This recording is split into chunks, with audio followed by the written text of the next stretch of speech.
शैतान रजीम बिस्मिल्लाहिर्रहमानिर्रहीम अस्सलाम वालेकुम। तुसीं वेखदे पए हो फ्रंट टीवी न्यूज़ ते मैं हां सफदान अब्बास कि नाज़रीन अज जैसा कि तुहानूं मालूम है कि गढ़ी खुदा बख्श के अंदर बेनज़ीर भुट्टो की 13वीं बरसी के मौके पर अवामी पावर शो का इनकाद हो रहा है। इस वक्त मेरे साथ मौजूद ने पार्लिमानी लीडर ने सैयद हसन मुर्तज़ा शाह साहब। उन्होंने मजीद इस हवाले नाल गल करने। सर तुसीं ये दस्सिया है कि बेनज़ीर भुट्टो साहब का जो मिशन आई क्या वो आज जिंदा है, तो अगर वो जिंदा है तो इसनूं किस तरीके नाल असां जिंदा बरकरार रख सकते हैं?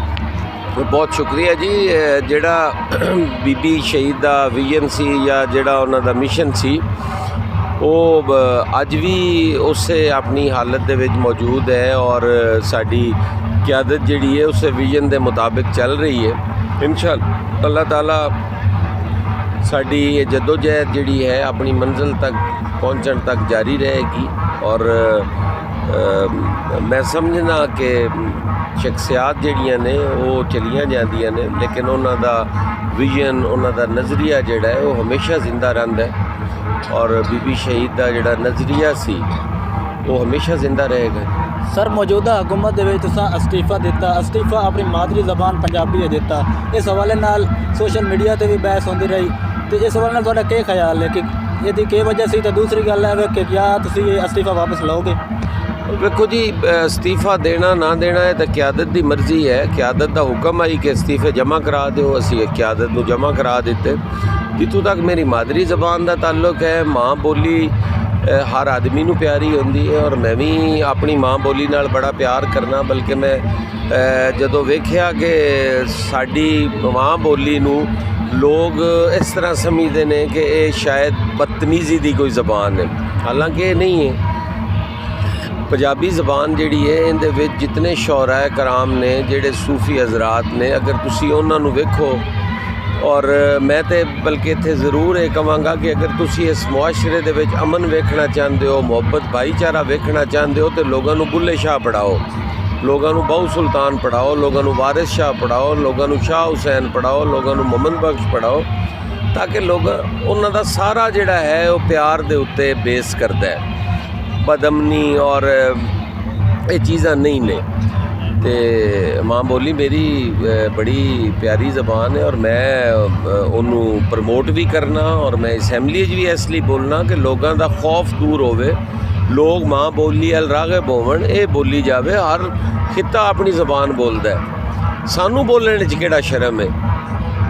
सर साडे पंजाब हुकूमत नूं पंजाबी दी बका वास्ते क्या करना चाहिए?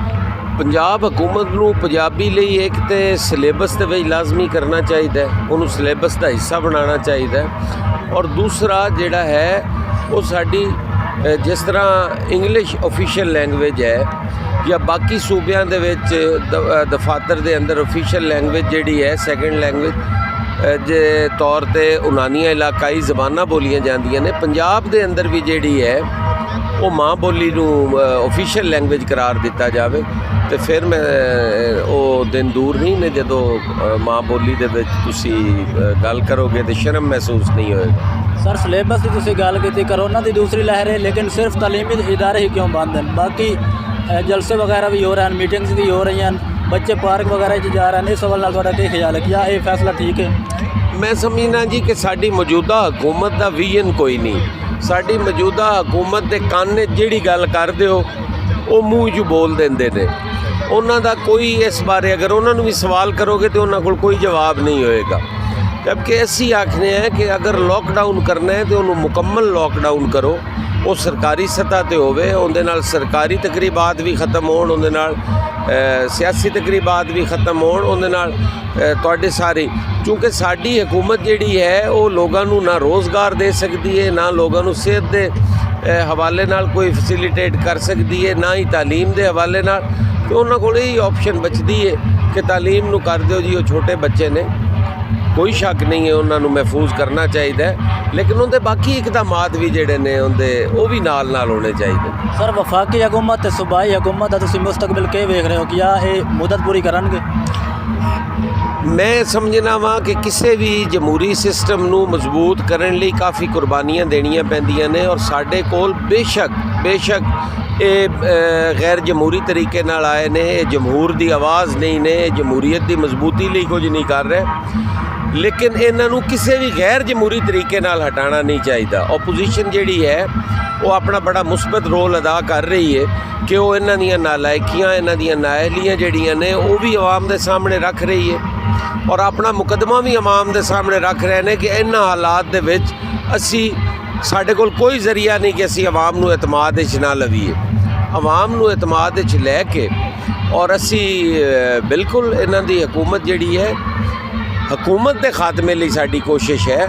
ਸਾਡੀ ਇਸ ਨਿਜ਼ਾਮ ਨੂੰ ਖਤਮ ਕਰਨ ਦੀ ਕੋਸ਼ਿਸ਼ ਨਹੀਂ ਹੈ, ਨਿਜ਼ਾਮ ਦੀ ਮਜ਼ਬੂਤੀ ਲਈ ਇਸ ਹਕੂਮਤ ਦਾ ਜਾਣਾ ਜਿਹੜਾ ਹੈ ਉਹ ਲਾਜ਼ਮੀ ਹੈ। ਸਰ ਤੁਸੀਂ ਵੀ ਗੱਲ ਕੀਤੀ, ਵੈਸੇ ਵੀ ਅਪੋਜੀਸ਼ਨ ਇਹ ਇਲਜ਼ਾਮ ਲਗਾਉਂਦੀ ਹੈ ਕਿ ਇਮਰਾਨ ਖਾਨ ਕਠਪੁਤਲੀ ਵਜ਼ੀਰ ਆਜ਼ਮ ਹੈ।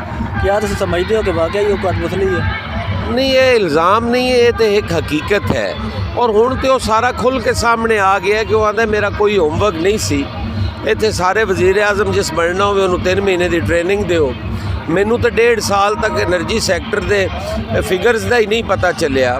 ਮੈਨੂੰ ਤੇ ਅੱਜ ਤੱਕ ਲਾਇਲਮ ਰੱਖਿਆ ਗਿਆ। ਮੈਂ ਡਾਲਰ ਨੂੰ ਕੰਟਰੋਲ ਨਹੀਂ ਕਰ ਸਕਦਾ ਕਿਉਂਕਿ ਮੈਨੂੰ ਨਹੀਂ ਪਤਾ ਵੀ ਉਹ ਕਿਵੇਂ ਵੱਧ ਗਿਆ ਹੈ, ਨਾ ਹੀ ਉਹਨੂੰ ਆਪਣੇ ਰੁਪਏ ਦੀ ਕਦਰ ਘਟਣ ਦਾ ਪਤਾ ਚੱਲਦਾ ਹੈ। ਤੇ ਇਸ ਲਈ